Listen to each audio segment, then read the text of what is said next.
Voilà. Alors pour le premier cours, je vous propose tout simplement d'apprendre à dessiner avec votre pinceau. Alors pour dessiner avec son pinceau, je vous propose d'utiliser trois pigments. Il y a principalement l'ocre jaune qui est ici, mais vous pouvez également utiliser un petit peu de jaune et d'ocre rouge. Alors pour cet exercice, ce que je vous demande, c'est de ne pas utiliser de règles pour vous aider à faire les droites, parce que quand vous allez peindre des icônes, vous serez quand même obligé d'apprendre à faire des droites. Donc essayez de faire tout à main levée. Le dessin se décompose en trois sections, trois parties différentes. La première concerne le fait de pouvoir proportionner, la deuxième de dessiner et la troisième de calligraphier. Alors il faut bien visualiser ces trois différences pour pouvoir progresser dans la peinture d'une icône. Donc je commence par prendre du jaune pur. Je peux déjà y incorporer éventuellement un tout petit peu d'ocre jaune. Je dilue énormément et j'essaie dans un premier temps de tracer la proportion dans le rectangle du dessin que je vois ici.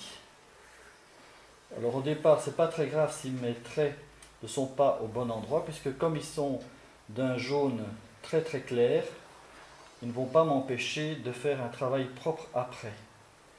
Et donc je vais au fur et à mesure confirmer le trait que je pense bon pour arriver à proportionner. Ne remplissez pas votre page, hein, laissez toujours une belle marge autour de votre feuille.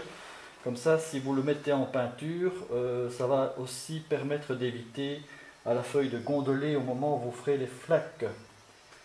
Alors une fois que vous avez plus ou moins trouvé la bonne proportion avec simplement votre trait jaune pur, vous pouvez utiliser un tout petit peu plus d'ocre jaune et repasser ce trait en essayant de le soigner.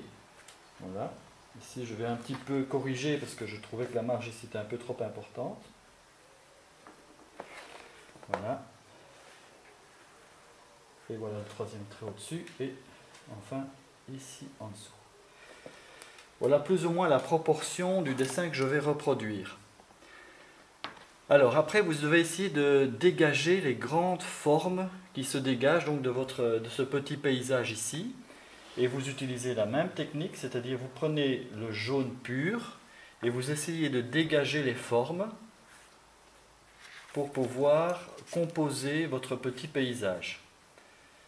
Donc le grand intérêt du jaune, c'est que vous pouvez corriger votre trait sans devoir l'enlever. Si je vais mettre la partie qui est un peu plus une petite grotte ou une petite mer, selon qu'on va mettre du noir ou bien qu'on va mettre des vagues. Pas hésiter au début à vraiment... L'important dans le dessin, c'est toujours d'aller du général au particulier et jamais du particulier vers le général.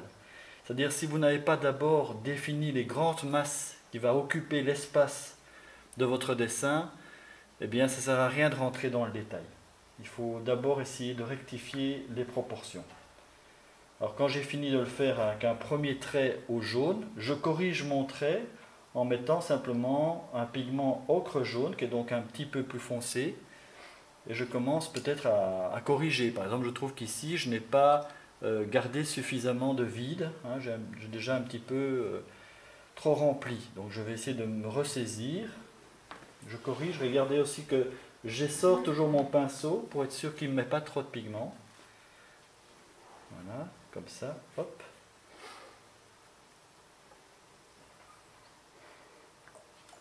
Voilà.